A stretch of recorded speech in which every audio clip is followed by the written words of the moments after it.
ॐ विश्वानि देव सवितर्दुरितानि परासुव यद्भद्रं तन्न आसुव। ओम।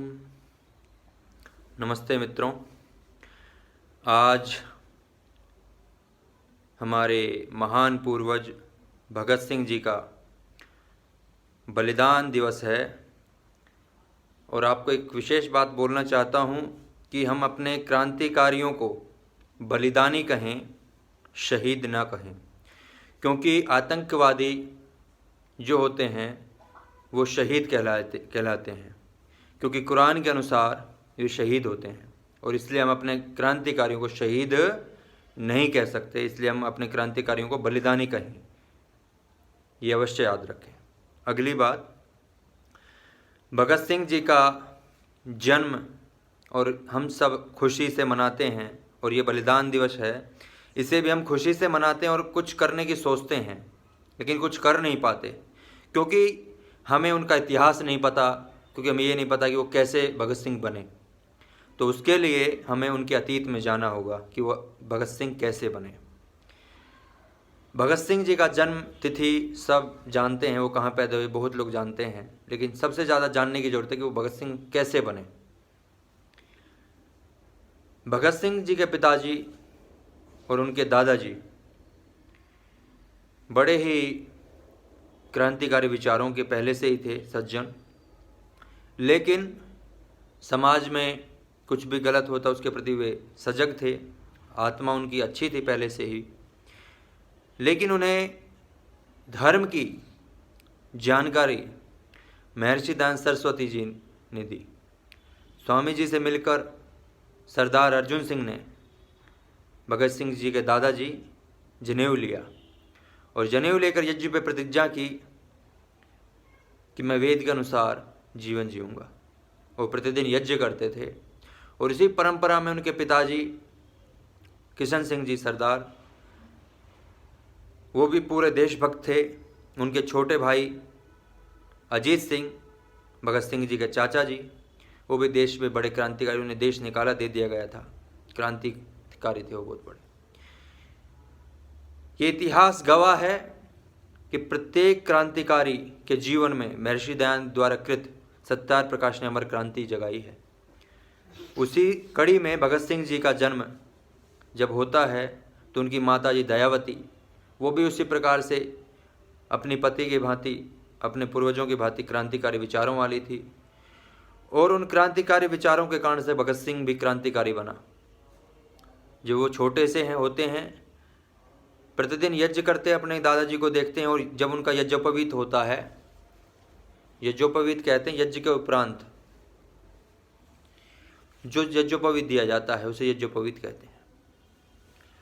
वो यज्ञोपवीत पाकर सरदार भगत सिंह जी के दादाजी ने और उनके चाचा जी के साथ उन दोनों को ये नेतृत्व दिया था कि तुम देश के लिए बलिदान होना।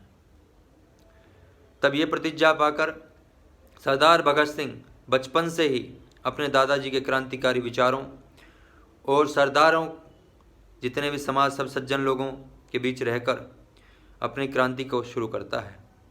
माता के द्वारा दिए हुए संस्कार कभी भी उनको कमज़ोर नहीं किया, हमेशा उन्हें शक्ति दी, प्रेम, करुणा और राष्ट्र की जो पीड़ाएं अपने उसने घर में सुनी।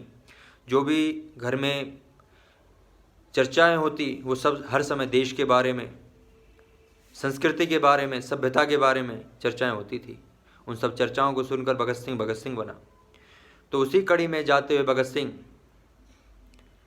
लाहौर के डीएवी कॉलेज में पढ़ता है। डीएवी कॉलेज दयानंद एंग्लो वैदिक। इन डीएवी कॉलेज में और इन गुरुकुलों में सारे के सारे बच्चों को क्रांतिकारी बनाने का प्रयास किया जाता था, क्योंकि ये सारे कॉलेज महर्षि दयानंद जी के द्वारा प्रेरित लोगों ने खोले थे, महात्मा हंसराज जी के द्वारा। उसी कड़ी में भगत सिंह महान आर्य समाजी सरदार लाला लाजपत राय जी से मिलते हैं। लाला लाजपत राय जी और अन्य क्रांतिकारी वीर बलिदानी हमारे पंडित राम प्रसाद बिस्मिल जी, जो महान राष्ट्रभक्त, महान क्रांतिकारी थे, और चंद्रशेखर आज़ाद जी, उन सब से मिलते हैं, जो प्रतिदिन संध्या और अपने ऋषियों के वेद के मार्ग पे चलते थे, कभी निर्भय थे, बिल्कुल मृत्यु से नहीं डरते थे वे लोग, क्योंकि वो जानते थे, वो सत्य सिद्धांत, आर्य सिद्धांत, वेद के सिद्धांत जानते थे। उन्हीं कड़ी में वो आगे बढ़ते हैं। और भगत सिंह जब उन्हें जेल से छुड़ाने का प्रयास किया जाता है चंद्रशेखर आज़ाद जी के द्वारा, तो कलकत्ता की आर्य समाज में प्लानिंग की जाती है कि उन्हें वहाँ ले जाया जाएगा। तो भगत सिंह को भगत सिंह बनाया वेद के विचारों ने, वेद के सिद्धांतों ने। कहता है परमात्मा कि वयम राष्ट्र जागृयाम, कि हम राष्ट्र को जागृत करें। और उसी में मंत्र आगे आते हैं कि अहम भूमिम ददामि आर्याय, कि मैं ये भूमि श्रेष्ठ लोगों को देता हूँ। तो भगत सिंह उसी कड़ी में अपने जीवन को बलिदान करते हुए अपने चाचा जी और सरदार किशन सिंह जी, उनके चाचा अजीत सिंह जी, और पूरा परिवार बलिदान होता है। जिस प्रकार से वीर सावरकर जी का पूरा बलिदान परिवार होता है। तो हमें उसी कड़ी में भगत सिंह जी का जो जीवन बना वो हमारे वैदिक जीवन मूल्यों के कारण बना। वो परिवार साधारण नहीं था जिन्होंने ऐसे भगत सिंह को पैदा किया। उस परिवार में भी उसी प्रकार के विचार उत्पन्न होते थे जिससे भगत सिंह ने सीखा और उन्हें रूप दिया। और उस प्रत्येक परिवार के प्रत्येक प्राणी का उतना ही बलिदान है जितना कि भगत सिंह का, किसी का कम बलिदान नहीं है, क्योंकि सब के सब उसमें भागीदार थे। तो आप सबसे प्रार्थना है कि हम भगत सिंह के जो